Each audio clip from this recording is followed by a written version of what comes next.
Nigerian journalist Dr. Kemi Lawrence. It's Thursday, the 24th of October, 2024. Let's talk about President Tinubu's reshuffling of the cabinet, the hirings and the firings. Now, of course, I've been tweeting since January, March, April, and July that the president must step down or reshuffle the cabinet because the country is in total shambles. You can see from my last tweet in July, 29th of July, where I said my statement on the protest, the End Bad Governance protest. President Tinubu should reshuffle his cabinet immediately or fire all special advisors and hire experts that can run Nigeria. We're here. And you want us to come home, Abi. I came home 3 times, and all you're doing is hiring your friends. Paddy government, hire my paddy. The dollar should not be 1602. All our Naira savings at home is gone. The other alternative is for the president himself to step down until new elections are done. Nigeria is not a democracy anymore. Nigeria is exploding. I tweeted these things, and all I hear is mad woman, drug addict, you be abusing me. Shebi is you that's suffering over there. We cannot come home until everything changes in Nigeria. Tinubu cannot rule this country. Okay, so they listened, right? July, August, September, October, November. We're almost in November next week. 4 months later, President Tinubu fires everybody yesterday. Let's look at those appointments. These are the ministers sacked by Tinubu. Okay, Ujuken Ohaniye, they call her Uju Kennedy.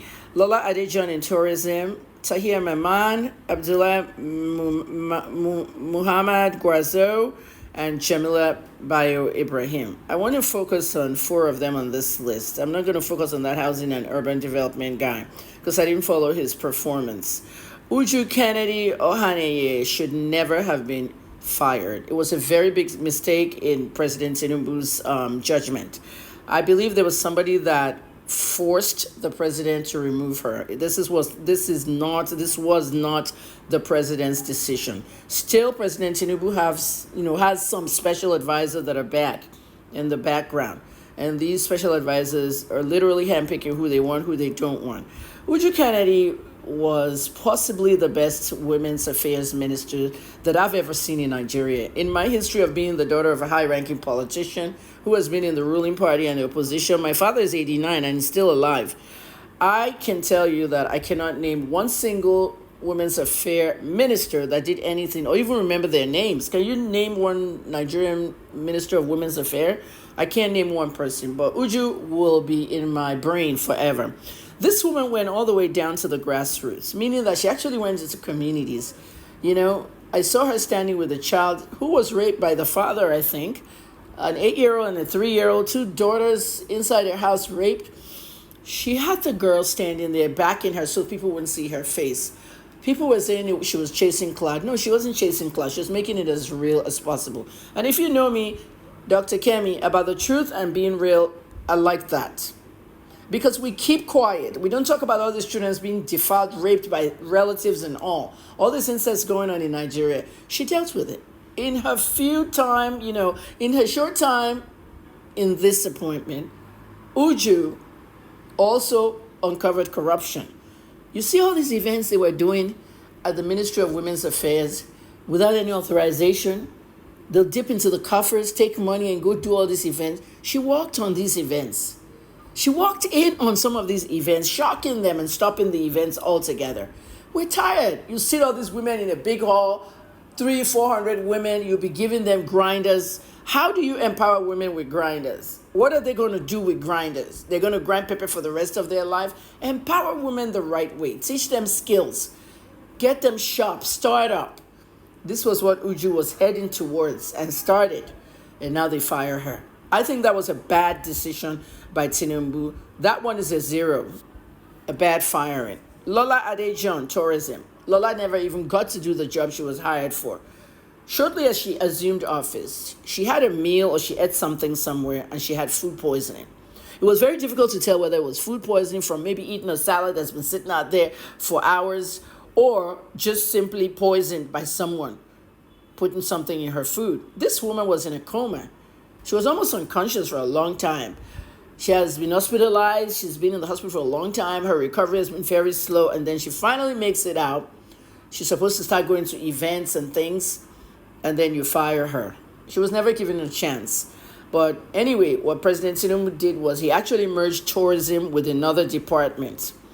Now, there are some things you need to know about all the bickering and all the backstabbing going. You have no friend, though, in this world, in the presidency. Before I get to that, we'll talk about Tahir Maman.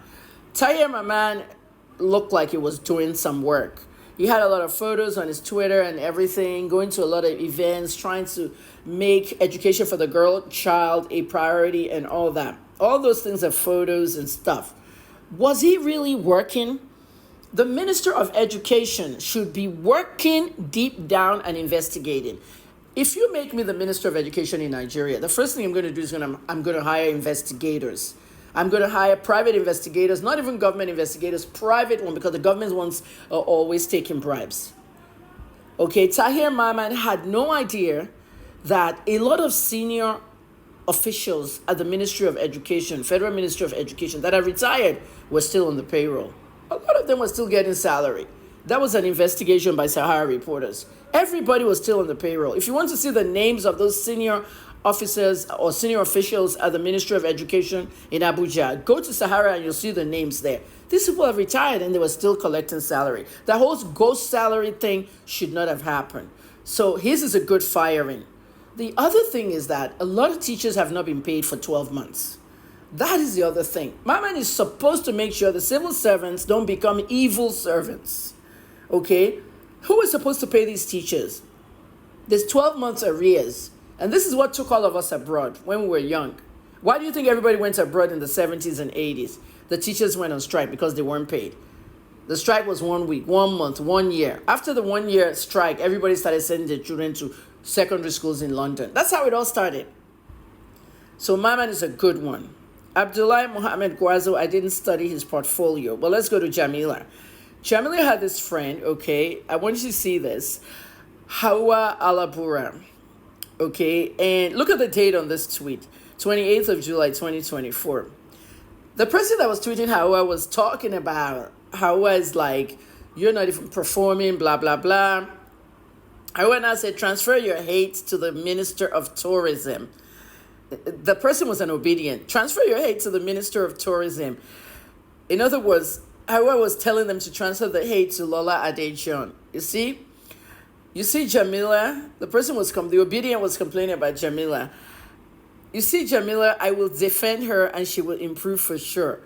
Okay, so if a Nigerian is complaining about a certain minister, okay, Jamila Bio Ibrahim, and you are now defending her because you're all Tinubu's girls, all right, and you say, oh, you see Jamila, I will defend her, but take your hate to the Yoruba lady, okay, the tourism minister. That's crap.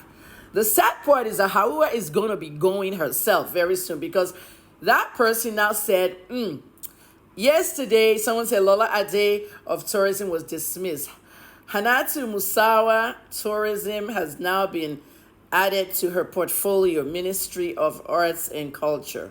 You know what I mean? So at the end of the day, you have no friend. Now, this is the dismissed group, all right? Now, as you know, I said to you that Uju's was a bad one. The people they brought in, I don't know many of them. I'll have to investigate them, but I don't have the funding now. But I know Bianca very well, Ojukwu.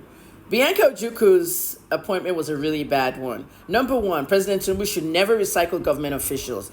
Bianca was in the Jonathan administration. Okay, she was doing a lot of flirting up there with President Jonathan, and Patience was pretty pissed. She was not even Patience. She told her husband to get her away from Asurok and take her far, far away. So Jonathan had to post Bianca to Spain to be the ambassador to Spain. While she was in Spain, there were several Igbos in Spain. Spain has a huge Igbo community. Several of our Igbo brothers and sisters in prison in Spain. Some of them were innocent people. Some carried drugs, some did bad things. But at the end of the day, it's the job of the ambassador to visit everyone in prison, regardless of tribe or nothing. Because the Spanish don't know our tribes. They just know we're Nigerians. They said throughout her reign, she never went to the prison. She never saw them, nothing. So when Buhari came in, Buhari literally fired her from that position. She's a recycled government official. This is a sympathy one. You know, let's put an Igbo there. And they gave it to Ikemba's wife. Bianca Ojukwu should not be the Minister of Foreign Affairs. She couldn't even do an ambassadorial job well. Well, good luck to those who they fired, and hopefully we'll see some difference soon. Thanks for watching.